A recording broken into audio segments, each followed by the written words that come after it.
suajak pating jegat pating jebok minggu iki triping swasana padepokan Ranggas arep ana kedadian apa ing padepokan Ranggas ya aku kelingan saben-saben ana kahanan sing kaya ngene mesti wae padepokan Ranggas Iman iki bakal ana kedadian sing ora enak miturut saka mata batin iki ing padepokan Ranggas Iman bakal ana maling sing dicolong ora wujud bondo donya Mas Cis Kajaba nanging maling kuwi mau arep nyolong anane Wido kita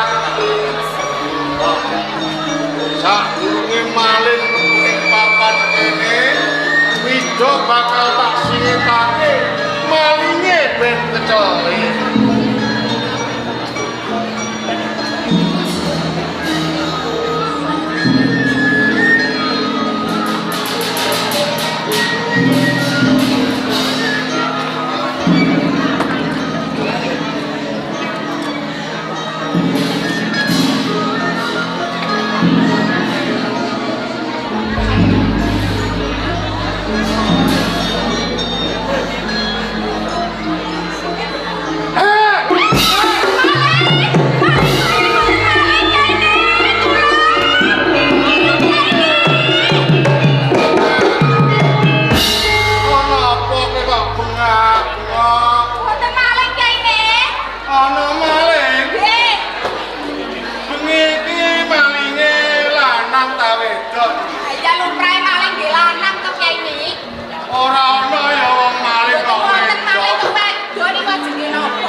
maling wedo iki sing dicolong iki ora bondo donya mas-masan maling wedo iki arep nyolong kitab Tripitakan maling kok kitab Tripitakan jedike napa mergo nek maling wedok wis entuk kitab Tripitakan iki bakal dijone lanangan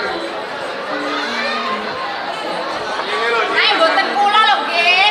Kula niki mau wadon salah penggalan, mboten nate ngono, mboten nate ngene kula lurus mawon. Aku percaya nggih, nek kowe iki wanita sing lempeng galem. Nggih. Kamangka saiki ora ana galem sing lempeng.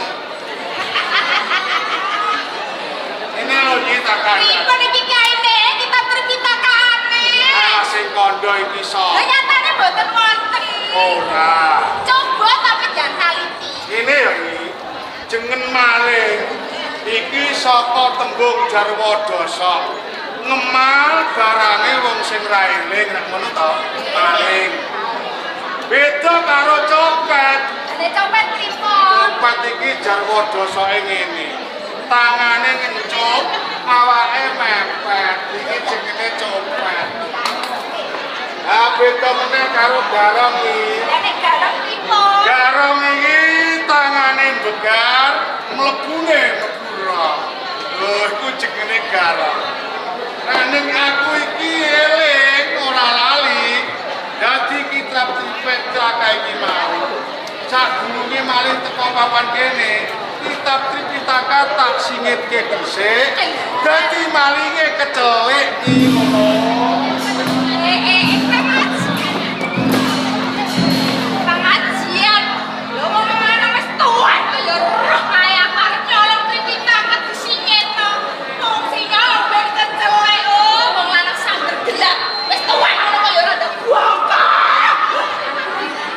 Apike bojomu ta? Apa? Aku ora usah mok dongno blongko ndas, wis-wis blongko dhewe. Lho jenengan krungu napa? Wis tuwek ngono kok ora ndang bokong. Bener, kajan menika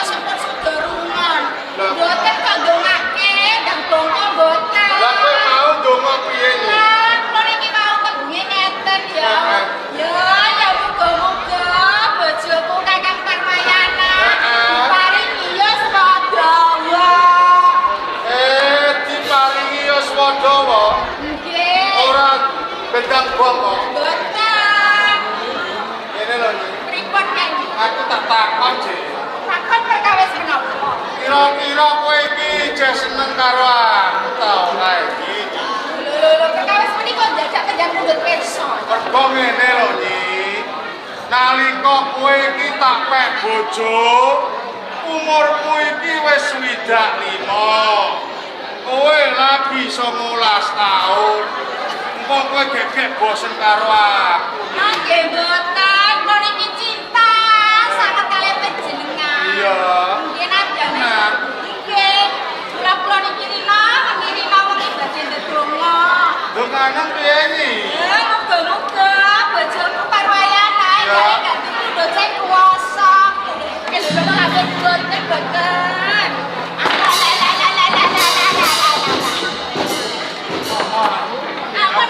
Ampun pure.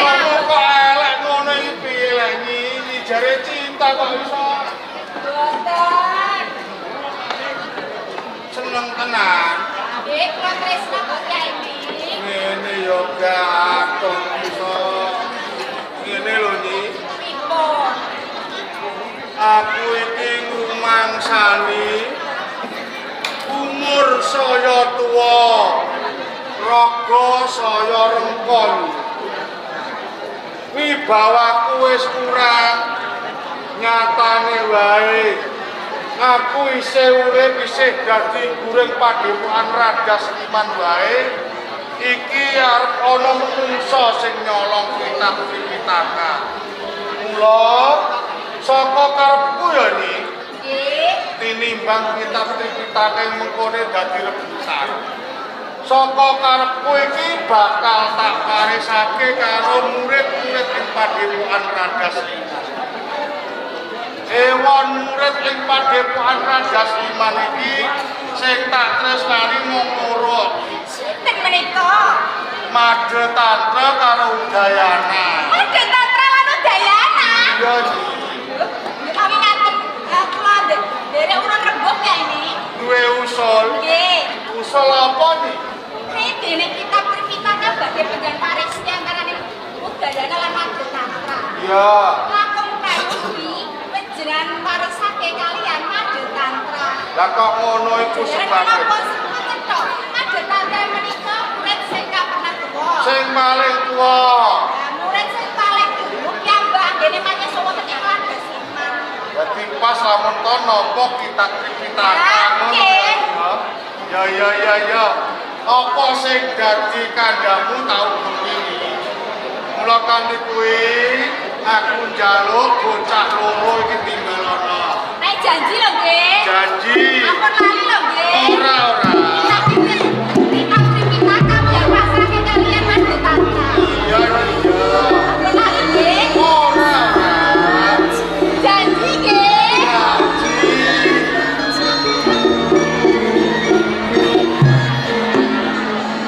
Let's one.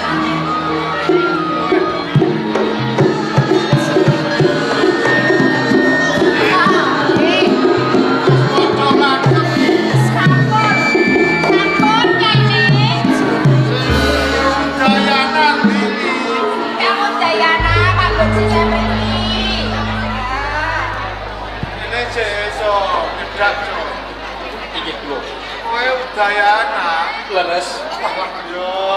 ya bocah kok buat sing kaya ngene wis rupane bagus tindak tanduke sarwa alus kok upama aku iki dadi wong wedok iki kelakon unggah-unggahi kowe aja ning senajan to kaya ngono kowe aja lali Rupek kowe iki diwenehi rupa sing bagus. Jur kowe engko kumentus. Kowe engko rakus. Ngerti bojoku ijeh medhuk, kok demeni, Jo? Boten kok. Ora tenan ya. Teng mriki niku boten wonten kok. Iki apik-apik. Murite apik-apik. Lugu-lugu Padha nurut karo guru. nggih. Ning ambak-ambak tuwa aku iki titen, Jo. Pripun? Angger ana nom-noman, irunge mbukung rada betet. Iki biasane iki celutak, Jo. Ya. Ora nggih boten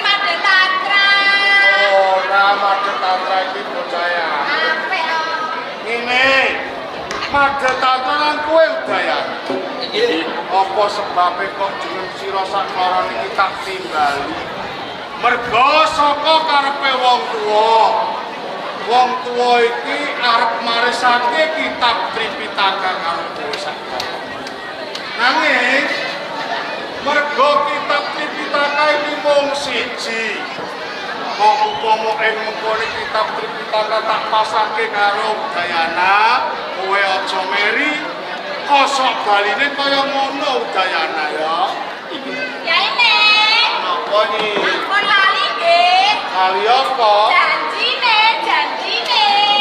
Kitab kudu dipasake karo Madhetaka. Nggih. Murid sing luwih tuwa. Iya, nggih. Ya yen pancen kaya ngono nyi. Kitab iki bakal tak wenehake. Iki lho tamani Cuk.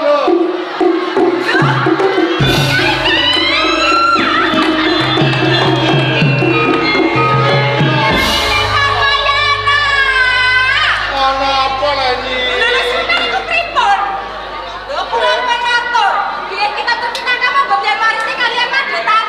Wis tak wenehke bocahe ya nyi.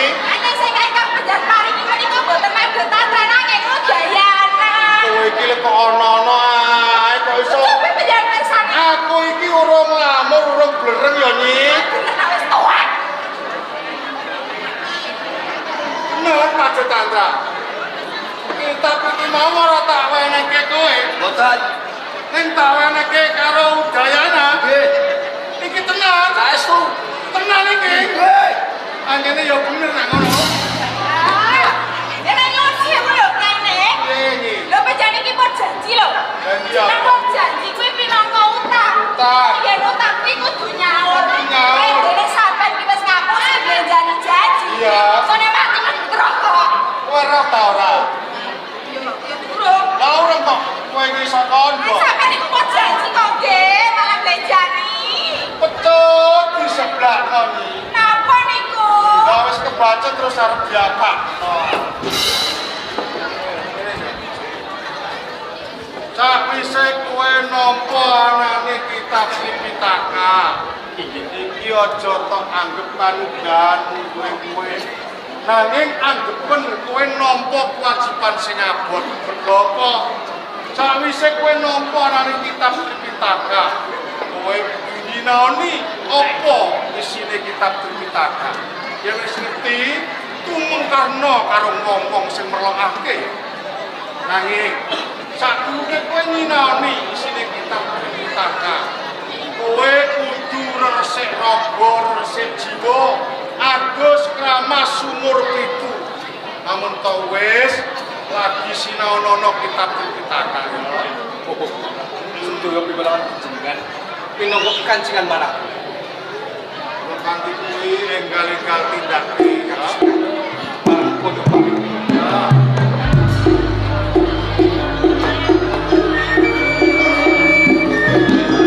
Aku ngantuk, aku tak ngaso ya.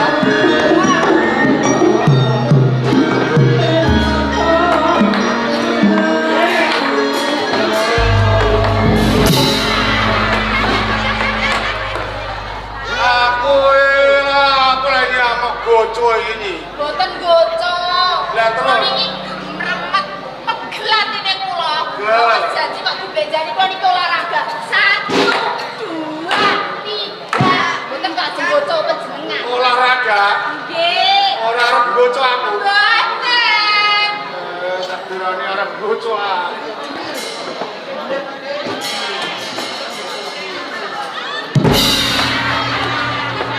Iki lapo ini? Kowe kok iso arep ngeplak aku sama sandal iki ta? Boten ngeplak kok kene. Lah terus? Kula niki weruh lho sak dhuwure sirah panjenengan. Kathah lamuk kula tebas. Nyamuk? Nggih. Ora arep ngeplak. Boten.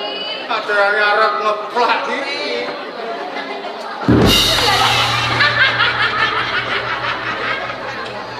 Syukur. Ora gelem ngomong iki ndak lapo cacat. Syukur. Tuwek. Walah yo. Wes, moho. kok gitu loh. Hah? Ya kan ditokno ayo. Balik. Ayo. Wes. Ayo, terus ayo. Ya aja ngono to, Le. Piye? Ini bang juga urak. Lho, Ulang gula nih. Ini caranya jenengan nih. wis ngene, deleng dalan iki itu golek dalan liyane. Oh, itu jalannya. Eh, Nggih.